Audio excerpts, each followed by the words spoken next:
Hola, buenas tardes a todos los escuchas. Bienvenidos a un episodio más de La verdad detrás de una historia. ¿Qué tal? El día de hoy hablaremos de un tema interesante que invita a la reflexión y que además es de sumamente importante, el cual es la historia de la sexualidad y el descubrimiento de los sexos. Para esto vamos a hablar de algunos autores que han aportado de forma importante al tema. Comentaremos primero acerca de la conferencia de la antropóloga Marta Lamas, de qué hablamos cuando hablamos de género, el cual sobre la diferencia entre sexo y género, y de algunos casos clínicos que han sido factores importantes sobre este tema tan poco discutido. Así es, después para dar continuidad abordaremos el libro La invención de la sexualidad por el autor Wicks. Además aprovecharemos también para discutir acerca de otros dos libros que nos parecieron muy atrayentes y que además son importantes para el tema. Historia de la sexualidad por el autor Michel Foucault y para terminar el libro de Laqueur, La construcción del sexo. Para dar comienzo al tema del día de hoy, estamos Larisa Gómez, Alejandro Álvarez y su servidora Paola Murilla. Y bueno, comencemos. Nos gustaría empezar con la conferencia de qué hablamos cuando hablamos de género, por la antropóloga Marta Lamas, donde ella empezaba abriendo la incógnita de que si es lo mismo la perspectiva de género que la dimensión de género y por qué hay una disputa en torno a la ideología de género. Ella planteaba un tema de Gastón Bachelard que decía, hay que tratar los conceptos como instrumentos históricos y no como esencias intemporales.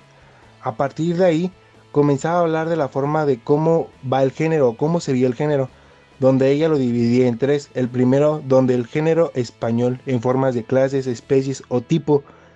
Ella ponía un ejemplo particular donde mencionaba como género de música, género de libros o hasta mencionaba tipos. Luego también mezclaba el otro género de inglés que mencionaba que en su traducción en inglés era de gender, que significaba igual a sexo, refiriéndose que a sexo pertenece si es hembra o macho.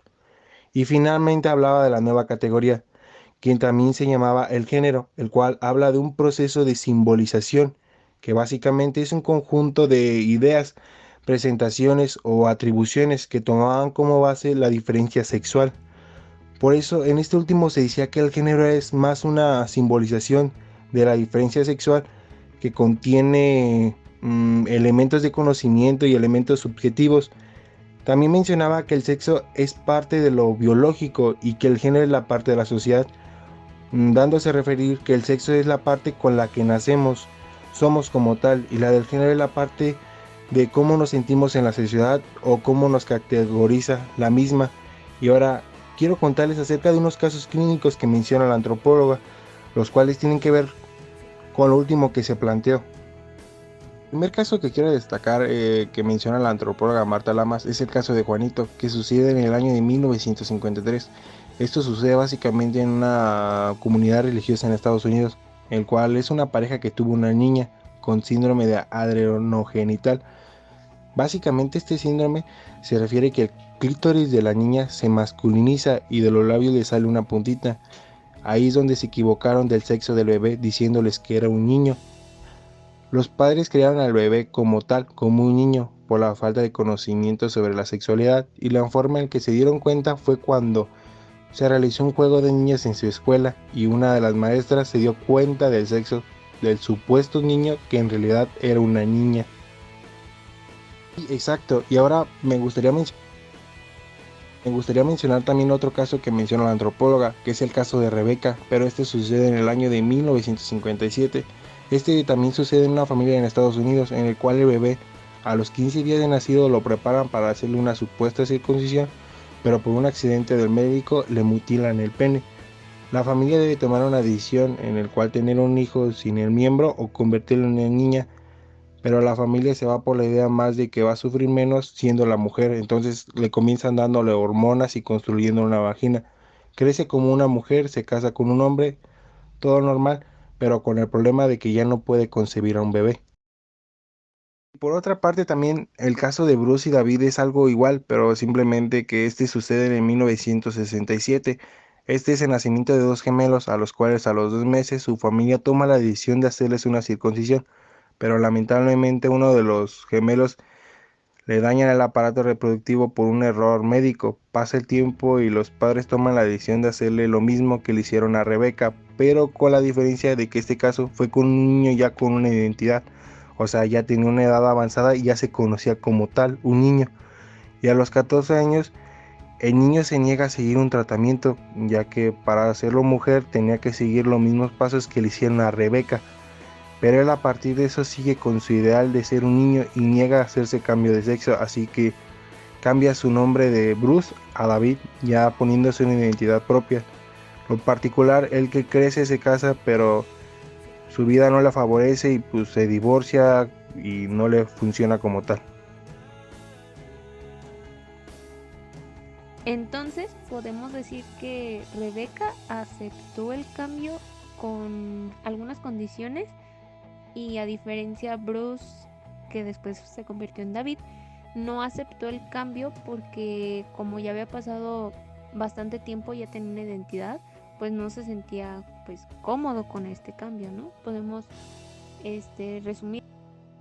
Sí, sí, exacto. Y aquí podemos incluir también lo que dice The Wicks en su libro, en la de la invención de la sexualidad, donde decía que básicamente el sexo es un campo virgen, que se hablaba y se escribía mucho sobre la sexualidad, pero el que se mencionaba sobre nuestros conocimientos históricos al respecto eran bastante insignificantes, y en gran parte era cierto, y lo podemos ver en el caso clínico que se menciona en Rebeca, donde los padres ignoraban y básicamente criaron a su niña como niño, y ahí se demostraba tal ignorancia que se tenía.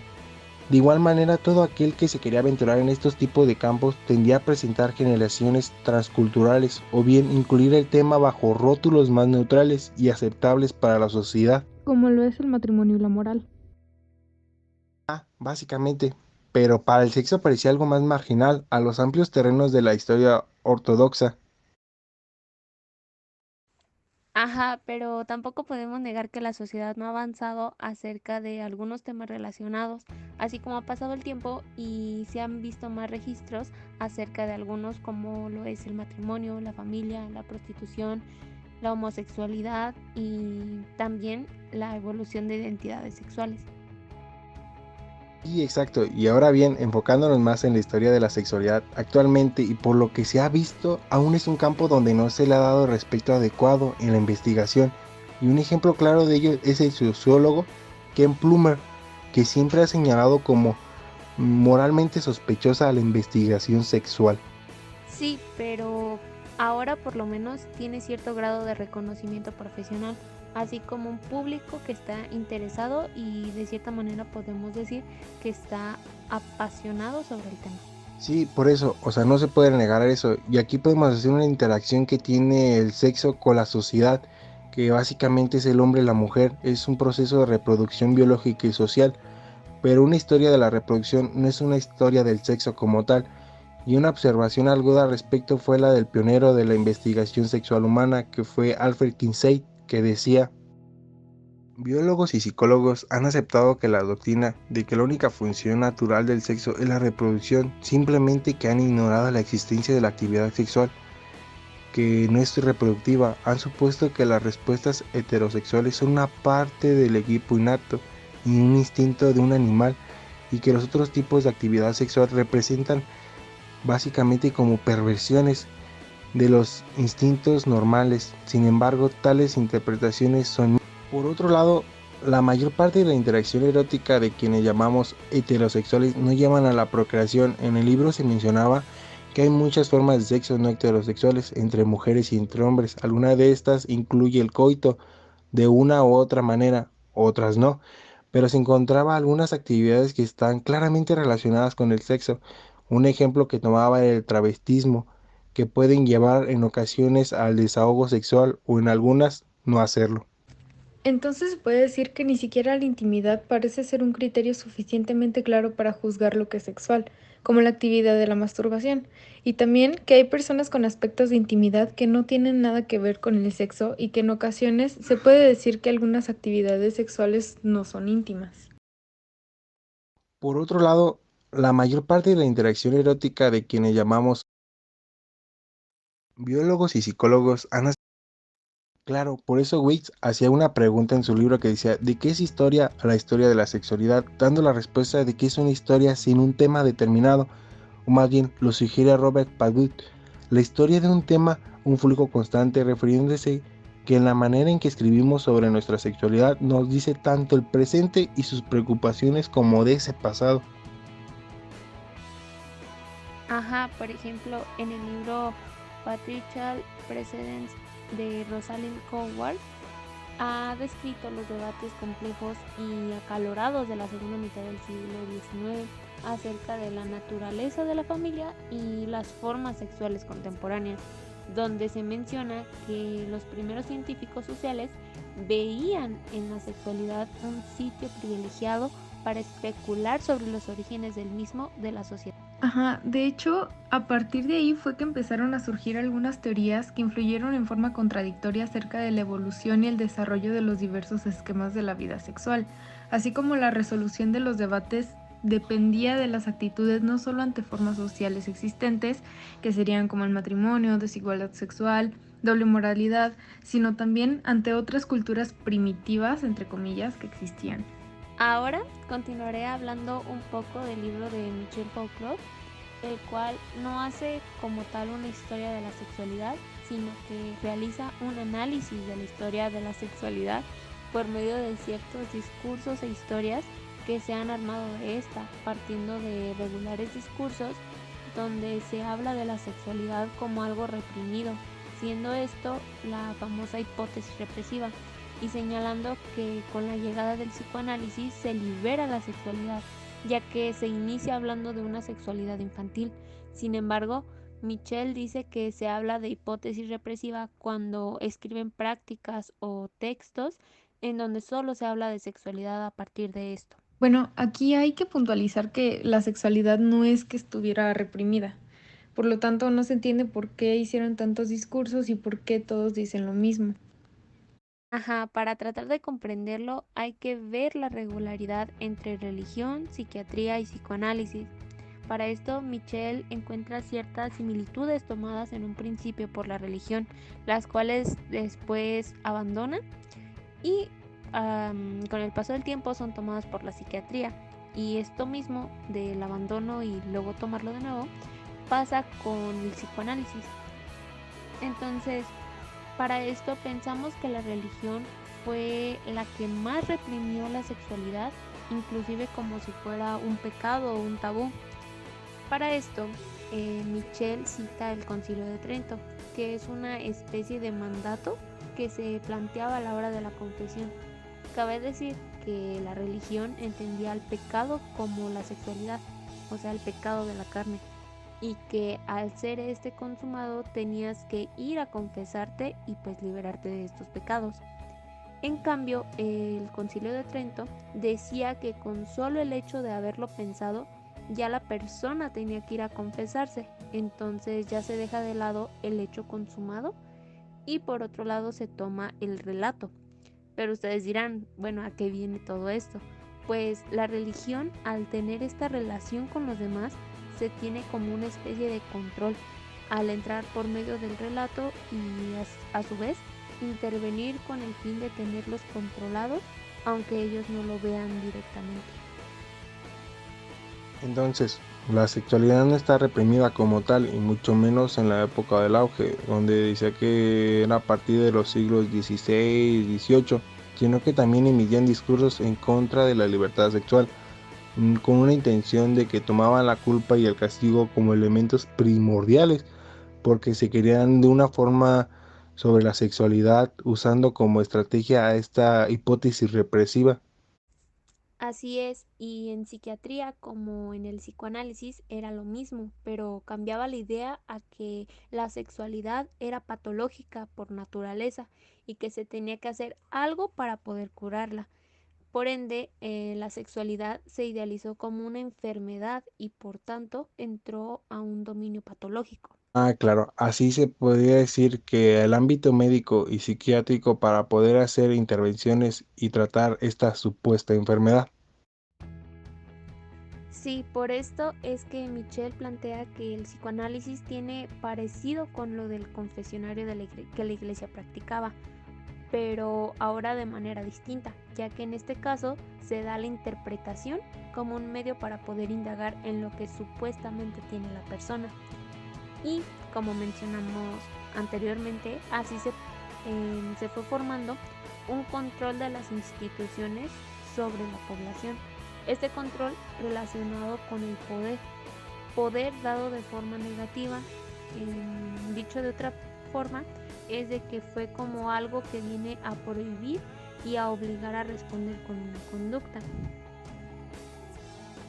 Teniendo esto claro, para terminar con este análisis de Michel Foucault, hay que hacer hincapié en que el poder no es algo que se tenga como si fuera una cualidad, sino que es, como él nos plantea, una relación que va circulando, es decir, se produce dependiendo de las circunstancias, así como se da por medio del...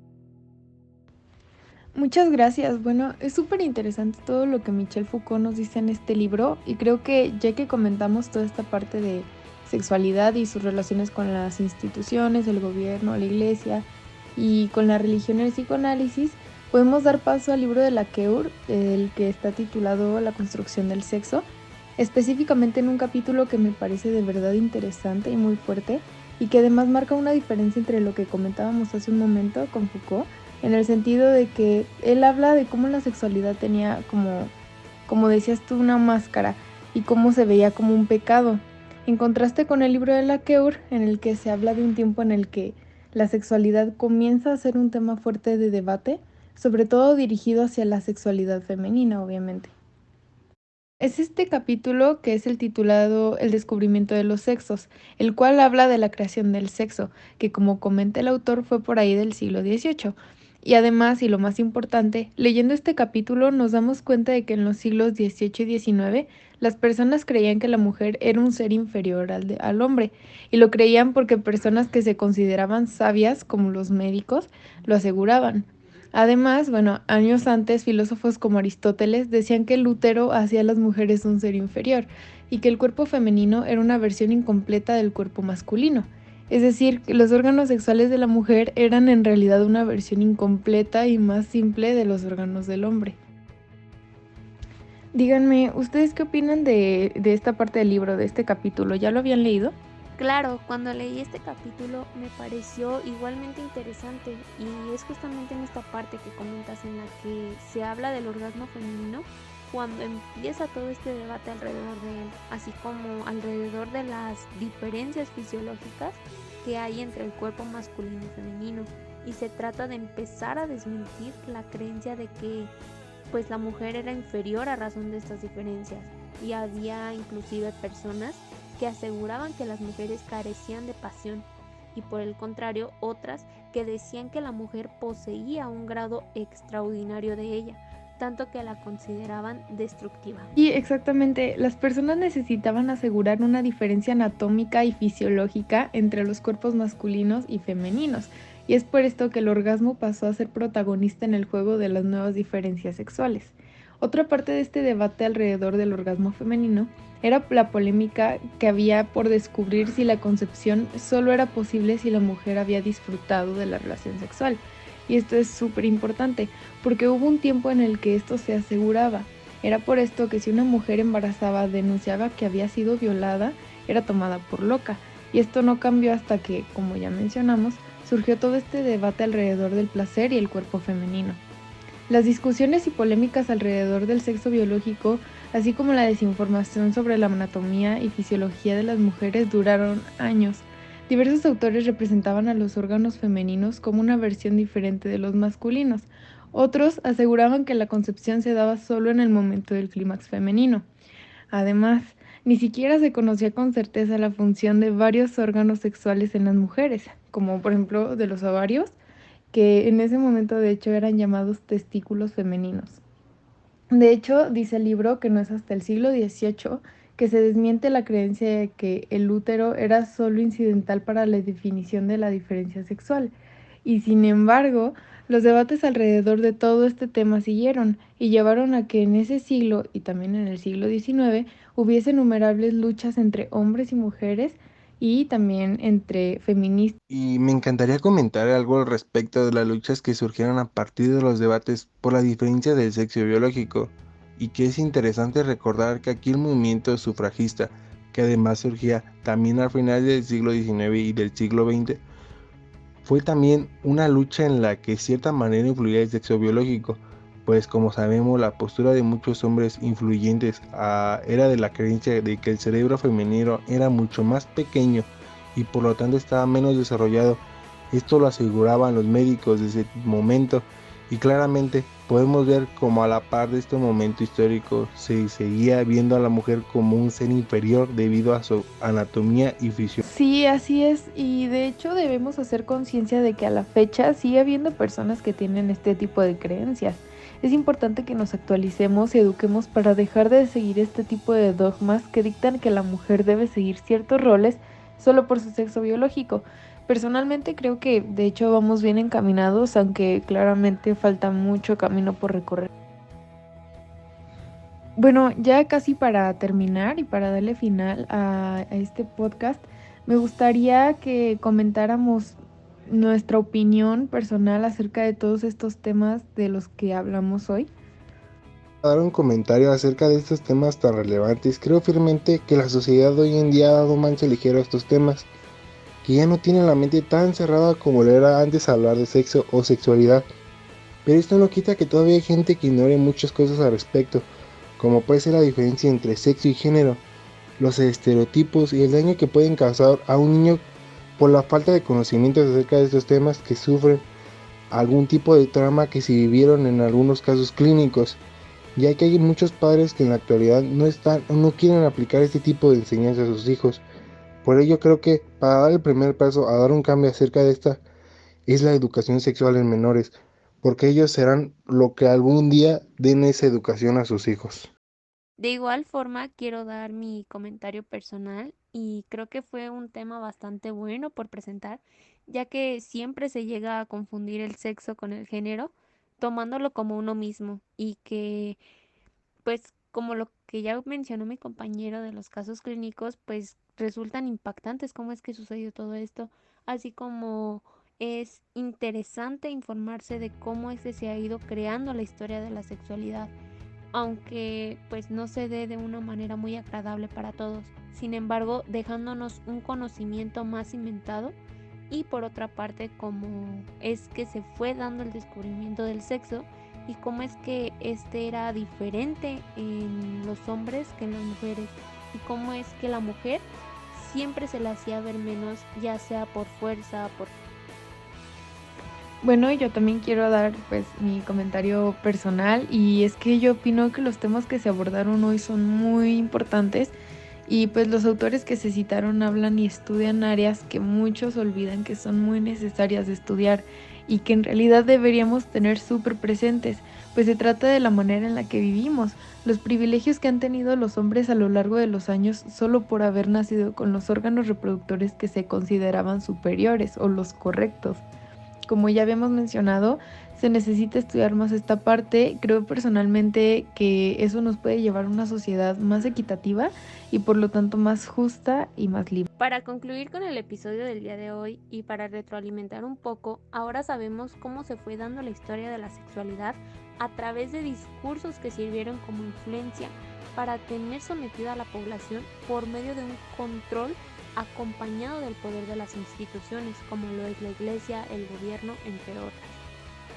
Recordemos también que el sexo es parte de lo biológico y el género es parte de la sociedad, refiriéndose a que el sexo es la parte con la que nacemos y el género es la parte con la que nos cataloga la sociedad, como lo vimos en los 3 casos clínicos que analizamos anteriormente. Por otro lado, el sexo es aún un campo virgen de investigación, en el cual nos encontramos con conocimientos insignificantes, y de tal manera es un campo de investigación al cual no se le ha dado un respeto y solo se le ha considerado pues como un campo de dudosa procedencia.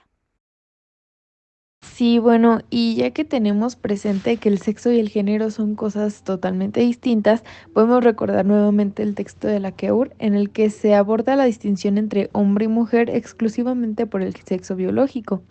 La manera en la que se le imponía a la mujer cumplir con este rol del hogar por estar genética y fisiológicamente predispuesta a ello, supuestamente. La diferencia de derechos, como el derecho al voto, en el que se justificaban argumentando que el cerebro femenino era menos desarrollado. Los debates alrededor del placer femenino y otras diferencias sociales impuestas a las mujeres nacen únicamente de la ignorancia y la falta de diferenciación entre género y sexo biológico. Así, podemos concluir este episodio teniendo presente las obras de estos autores e invitándoles a reflexionar sobre ideas erróneas que se nos inculcan a todos nosotros, y de esta manera podemos dar paso a un cambio significativo en nuestra sociedad. Y ya para despedirnos, les queremos agradecer y mandarles un fuerte abrazo por estar siempre acompañándonos en nuestro podcast. Esperemos si les haya gustado el episodio tanto como nosotros. Nos encantó hablarles acerca de este intrigante tema que es relevante para nuestra sociedad hoy en día. Y sin más que decirles, hasta luego. Chao, chao.